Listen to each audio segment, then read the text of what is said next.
Hora de falar sobre um jogador da seleção brasileira praticamente livre no mercado. Eu me refiro a Douglas Santos, lateral esquerdo, que estará na lista final de convocados de Carlo Ancelotti para a Copa do Mundo.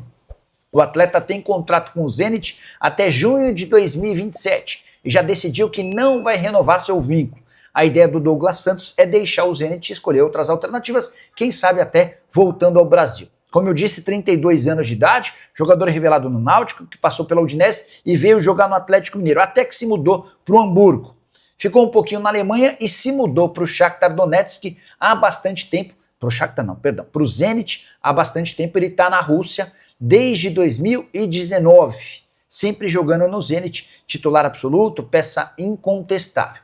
Seu contrato com o Zenit se encerra em junho de 2027. Ou seja, a partir de janeiro do ano que vem, ele já pode assinar um pré-contrato. A ideia do Douglas é se valorizar na Copa do Mundo com a camisa da seleção, permanecer no Zenit até janeiro, quando vai poder escolher seu novo clube para deixar o time russo na metade do ano que vem. Seu clube precisa de lateral esquerdo, Douglas Santos caberia? Já uso o espaço para comentário para registrar a sua opinião, beleza? Amigos do Esporte, tudo bem com vocês? Gabriel Sá aqui, direto de São Januário. Acabou há pouco a entrevista coletiva do técnico Roger Machado após Vasco 2, São Paulo 1. São Paulo abre o placar, sofre a virada e perde mais uma no Campeonato Brasileiro. E a situação de Roger Machado está sendo reavaliada no clube. O presidente Maciço está sendo muito pressionado por aliados políticos nas últimas horas. Muitas ligações, o pessoal falando bastante com o atual presidente do São Paulo, seus aliados políticos, e ele vai reavaliar esta noite. Não tomará nenhuma decisão este sábado, mas está sim pensando. O presidente do São Paulo está sendo algo que está sendo reavaliado e, de todo modo, amanhã, na parte da manhã, deve ocorrer uma conversa entre as partes para definir o próximo passo. Muita pressão e o entendimento no clube que, se Maciço trocar Roger Machado, terá que trocar também o departamento de futebol, mais em específico o executivo de futebol do São Paulo, Rui Costa, que participou ativamente do processo de troca de Hernan Crespo para Roger Machado. Também está em xeque no clube a permanência de Rui Costa. Tudo nas mãos de Maciço. O presidente do São Paulo terá a missão nas próximas horas de escolher permanecer com Roger Machado, dar respaldo e longevidade ao trabalho que completou 10 jogos nesse sábado, ou encerrar o ciclo e buscar um novo comandante e um novo diretor de futebol para o São Paulo. Senhoras e senhores, estamos ao vivo, hein? Acabou agora há pouco em São Januário, de virada, Vasco 2, São Paulo 1, segunda derrota seguida do São Paulo no Campeonato Brasileiro. E o São Paulo perde mais uma, e para mim existe um mistério, ou eu quero explicações, quero ouvir explicações. Como um time é capaz de fazer um gol fora de casa, com 10 minutos, sair na frente do placar e passar mais de 80 minutos sem conseguir um único contra-ataque, jogando com 2 pontas. Queria entender o que acontece com o São Paulo do Roger. O Roger insiste no seu sistema predileto, com pontas, tem a pontas ou não tem a ponta, tem a ponta bom, não tem ponta bom. Ele joga com os pontas, e os pontas hoje absolutamente não fizeram nada, né? O São Paulo se limitou a se defender desde o momento em que fez o gol até o final, e na verdade, vamos combinar, que era meio que uma pedra cantada que o São Paulo ia tomar gol, se não empatasse, como empatou, depois tomar o segundo gol.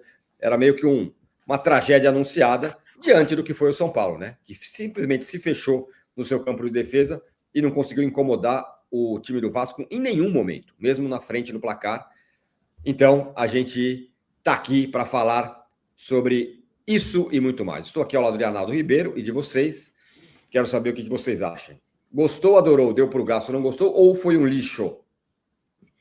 Foi um lixo, né, Tironi? Porque, na verdade, essa crônica, você fez parte dela, ela é uma crônica anunciada, né? E eu só discordo de uma questão. São Paulo teve a bola do 2-0, né? Ele teve o contra-ataque, teve um contra-ataque. Que o Luca fez a jogada única boa e o Caleri perdeu um gol inacreditável no segundo tempo. A partir dali, a gente sabia um pouco o que ia acontecer. Iam começar as trocas, o banco do São Paulo é muito fraco, o técnico ia insistir no sistema e o São Paulo ia ficar tomando pressão até acabar. Sim, detalhes explicam algumas coisas. o pênalti, no escanteio do pênalti, o Sabino estava fora da área, o único zagueiro estava sendo atendido. No segundo gol houve erro, mas no final das contas, essa constatação que a gente tem depois de ver o time do Roger jogando algumas vezes nesse maldito sistema, é que esse maldito sistema potencializa a limitação que o elenco do São Paulo tem. Então, com esse sistema que praticamente pressupõe trocas 6 por meia dúzia, ou seja, sai o ponta, entra o ponta, sai o lateral, entra o lateral, sai outro lateral, entra outro lateral, sai o volante, entra o volante, enquanto o adversário vai mudando, vai se moldando ao jogo. E esse sistema é uma praga. E ela potencializa a limitação que o elenco do São Paulo já tem, né? O banco do São Paulo é muito fraco, e quando começam as trocas, a gente sabe que o São Paulo vai piorar muito, muito. Então, o jogo para o São Paulino é um martírio, porque o jogo do São Paulo tem 2 etapas. Até quando mais ou menos os principais jogadores aguentam, e depois, quando começa a trocar, você sabe que vai piorar. Pode tomar virada, pode. E hoje tomou virada, né? Hoje aconteceu.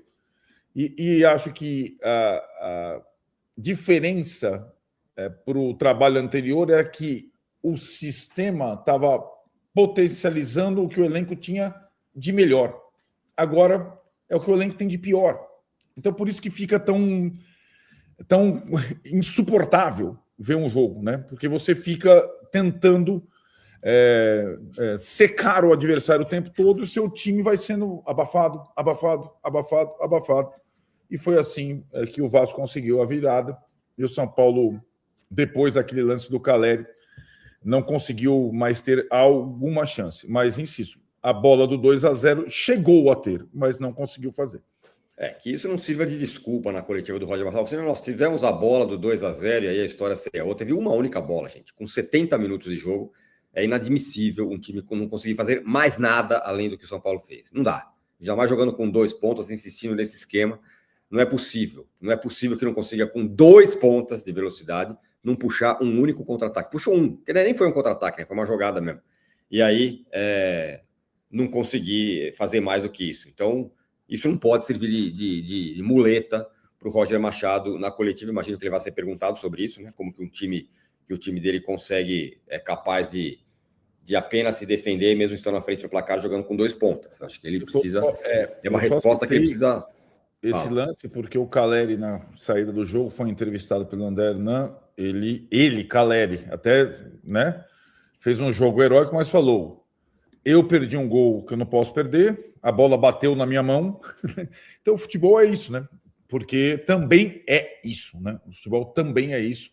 Mas a questão agora é que o técnico ele vai perdendo as suas... O Caleri tentou blindar o técnico, mas a responsabilidade... por tudo isso que a gente vê, pelas decisões, pelo sistema, é do técnico. Ou melhor, que o Caleri não. Você pode criticar que ele perdeu o gol, mas se não fosse a jogada dele, se fosse ele se matar em campo, tentar brigar com o zagueiro o tempo todo, jogou ilhado lá, só com bola quadrada o tempo todo. Exatamente, né? É como culpar o Caleri pela derrota ou culpar o Rafael por ter não defendido o pênalti que ele quase defendeu. Isso. Né? Não é justificativa, nem o Rafael, nem o Caleri. Agora, não é a questão, ela não é no São Paulo só do Roger, né? Ela é uma questão da direção. Claro. Né? Do Rui Costa, do Rafinha e do presidente. Presidente saidão.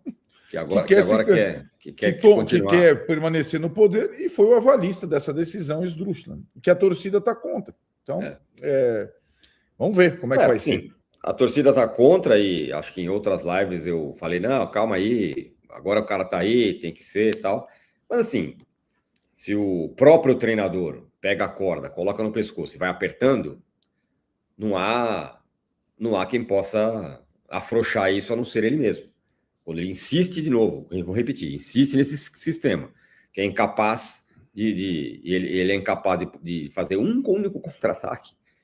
A gente vai botar na culpa de quem? Porque o Caleri perdeu o segundo gol. Sério, o Caleri deveria ser enaltecido pelo quanto se entregou durante todo o jogo. Simplesmente a bola não. Ele vive num deserto ali, né? O tempo todo. Mas fala lá. Não, a questão assim, eu acho que a questão do Roger, eu até antes do jogo eu falava, quando saiu a escalação no canal Três Zagueiros, lá dos companheiros, é a mesma situação que existe para outros técnicos. Qual que é o limite entre a convicção, que ele diz ter totalmente, e a teimosia, né? Tá, ele está sendo teimoso. O Né? limite É a porta da rua, como é que fala? É a demissão, né? Esse é o limite. O limite é o fim do trabalho, né? É exatamente isso. E, enfim, e vamos combinar, por mais que o cara tenha chegado com uma resistência e uma rejeição muito além da responsabilidade dele, a cada jogo que as coisas vão acontecendo, a não responsabilidade dele vai diminuindo e a responsabilidade dele vai aumentando. Claro, perfeito. A cada jogo, né? Ele chegou e não tem nada a ver com isso. Aí ele começa, perde um, perde outro, faz o jogo que fez hoje, não sei o quê. Você vai tirando da responsabilidade dos outros e vai colocando na dele, porque agora é ele que tem que fazer com que o time jogue, sei lá, mude de sistema, não sei. Na verdade, né, se o São Paulo tem essa sequência com o mesmo sistema do Crespo, etc. e tal, seria menos responsabilidade dele. Partir do momento em que ele resolve assinar tudo, passa a ser totalmente responsabilidade dele. Sim. Ele chamou essa responsabilidade. Né? Exatamente. Bom, a gente vai dar de alguma maneira, a gente vai tentar mostrar aqui a coletiva. Estou procurando aqui possibilidade de a gente mostrar a coletiva do Roger Machado ao vivo, tem muito a dizer, e vamos em frente. Quero lembrar, ressaltar e falar que existe um QR Code aí na sua tela, porque tem desconto no mês de abril na Golcase com feriadão, isso mesmo, tá?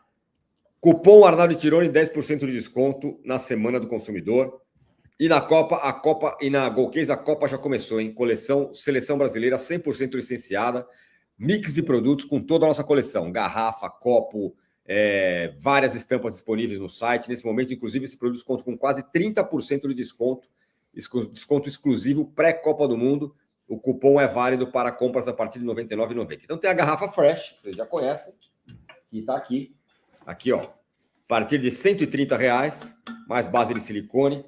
Copo Life, ele mesmo, esse aqui, ó. Copo Life, a partir de R$ 130,00. Copo Vibe, que deve estar com o Arnaldo aí também, certo? Aqui. A partir de R$ 100,00. Mala de bordo, bordo trip, a partir de 350. A garrafa Urban, tá aqui também, ó. Não é essa. Menos de R$ 100,00. Essa aqui, ó, da academia, maravilhosa. Menos de 100. Então vá lá na Golcase, faça suas compras, aproveite a promoção de feriadão aqui na Golcase. Feriadão, aliás, né, Tironi? Só acaba com o jogo da Copa do Brasil. Um jogo importante, daqui a pouco, terça-feira, no Morumbi. Que a tal da bigorna vai fora. A bigorna gigante é assim, né? É um jogo que significa para o São Paulo a manutenção na Copa do Brasil, a decisão em Caxias. Depois desse jogo, o São Paulo já vai ser o itinerante. Ninguém colabora, né?